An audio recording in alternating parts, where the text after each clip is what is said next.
今日嚟屯門大興村做咩呢？就係見證呢間屹立差唔多有50年嘅天后中英文幼稚園，做埋今年2026光榮結業。好，我而家入去啦，好多獎杯啊！不過我喺大約20年前，我個女都攞咗個杯啊！呢啲課室真係要入去緬懷一番啊！嗰陣時，我個女好細個，都喺呢啲地方去上堂，同埋去玩。Music Room，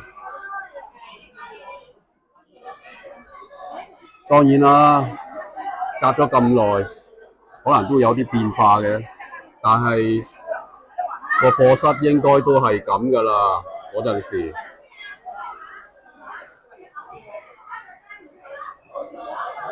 好熱鬧啊！今日直情係過去呢幾廿年讀過嘅家書嘅學生同埋家長都嚟呢度趁下熱鬧，作最後一個嘅緬懷。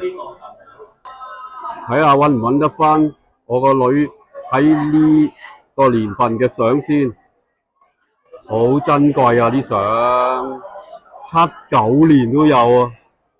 幾多人同天后打卡，真係每間房都要參觀一下先得啦。